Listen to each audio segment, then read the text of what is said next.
ইফতার টেবিলে যদি থাকে এরকম একটি মজাদার কাবাব, তাহলে তার কিছুই দরকার হয় না। বাড়ির ছোট থেকে নিয়ে বড় পর্যন্ত সবাই মজা করে ইফতার করবে। তো দেখো, আমি আজকে খুবই মজার একটি বারবিকিউ বানিয়েছিলাম, ফিশ বারবিকিউ। তো আসসালামু আলাইকুম, ইজি কুক উইথ মিম কিচেনে সবাইকে স্বাগতম। আশা করি সবাই ভালো আছো। আলহামদুলিল্লাহ, আমিও বেশ ভালো আছি।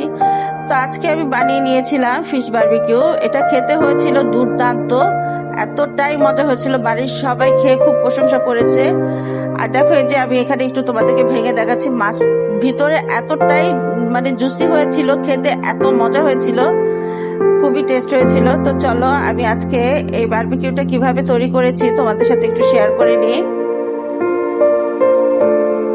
প্রথমে আমি একটি বড় শ্রেণীর মধ্যে 1 কেজি ওজনের একটি তেলাপিয়া মাছ নিয়ে নিয়েছি। এটাকে আমি সুন্দর করে কেটে নিয়েছি, ভিতরে ময়লা টলা সব পরিষ্কার করে নিয়েছি, করে একটু পানি দিয়ে আগে ধুয়ে নিয়েছিলাম। ধোয়ার পর এখন আবার এটার মধ্যে আমি 2 কাপ ভিনেগার দিয়ে দিয়েছি। ভিনেগার দিয়ে এটাকে আমি 2 টেবিল চামচের পরিমাণ হবে এটা ভিনেগার দিয়েছি। দিয়ে ভালো করে আমি এটাকে ভালো করে এই পাশ ওপাশ করে ভালো করে ধুয়ে নিয়েছি। ভিনেগার দিয়ে মাছটা ধুলে মাছের যে আস্তে একটা গন্ধ থাকে সেটা আর থাকবে না। তো মাছটাকে আমি সুন্দর করে ধুয়ে জালির মধ্যে রেখে এক পাশে রেখে দিয়েছি, যেন পানিটা একদম সম্পূর্ণ ঝরে যায়। ওটা এক পাশে রেখে দিয়ে এবার চলো আমি বারবিকিউর সসটা তৈরি করে নিচ্ছি। এখানে একটি বাটিতে আমি 100 গ্রাম সরিষার তেল নিয়ে নিয়েছি।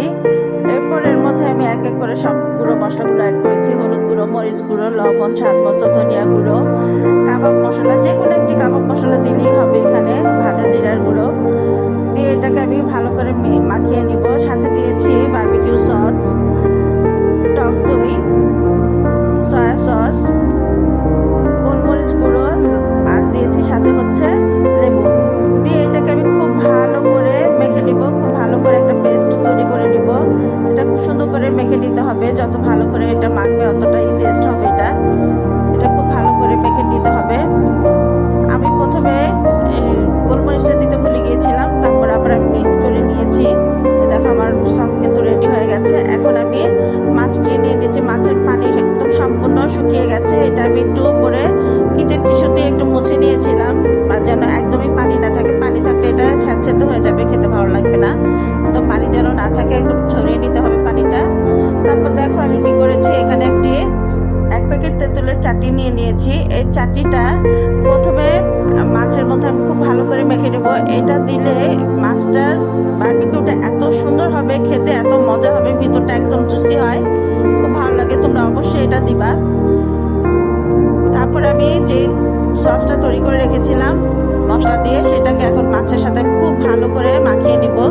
খুব সুন্দর করে এটা মাখতে হবে, একদম ভিতরে ভিতরে মশলাগুলো আমার দিয়ে দিতে হবে। যত ভালো করে মশলাটা আমি ম্যারিনেট করব, অত বেশি এটা খেতে জুসি হবে, খেতে মজা হবে। এটা আমি মশলাটা মাখিয়ে একদম সারা রাতের জন্য রেখে দিয়েছিলাম। তোমরা চাইলে তোমাদের হাতে যদি সময় একেবারে কম থাকে, কমপক্ষে 1 ঘন্টা এটাকে ম্যারিনেট করে রাখবা, তাহলে মাছটার ভিতরে মশলাগুলো সুন্দর মতো যাবে, খেতেও বেশ ভালো লাগবে। এই যে দেখো, পরের দিন আমি এখানে ভাজার জন্য চলে আসছি। চুলাতে একটি ফ্রাই প্যান বসিয়ে দিয়েছি, এর মধ্যে সামান্য পরিমাণ তেল দিয়েছি, প্রায় 2 টেবিল চামচের মতো, খুব বেশি তেল দিই নাই এখানে। অল্প তেলে এটাকে আমি ভাজবো, যেহেতু এটা আমি বারবিকিউ করবো, এই জন্য আমি তেল অল্প দেবো, একদম সামান্য। যেহেতু আমি চুলায় তৈরি করছি, চুলায় তৈরি করলে এভাবে একটু করে নিব। এই দেখো, আমি মাছটাকে এখন দিয়ে দিয়েছি। তেলটা যখন গরম হয়ে গেছে, তখন মাছটা দিয়ে সুন্দর করে আমি ভেজে নিব। এই পর্যায়ে চুলার আঁচটা কিন্তু মিডিয়াম রাখতে হবে। মিডিয়াম রেখে মাছটাকে এপাশ ওপাশ করে সুন্দর করে ভেজে নিতে হবে।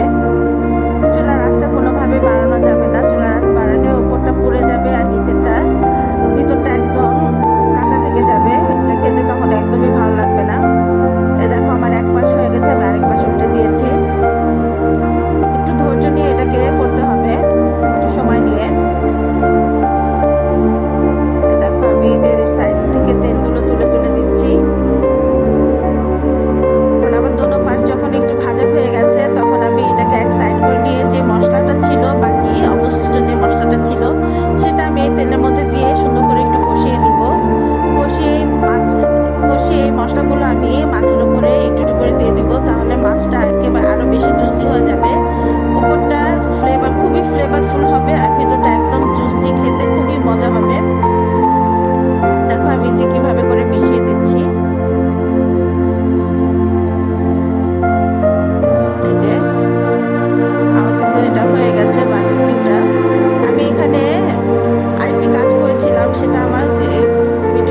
স্কিপ হয়ে গেছে, আমি ওটা নিতে পারছি, দেখা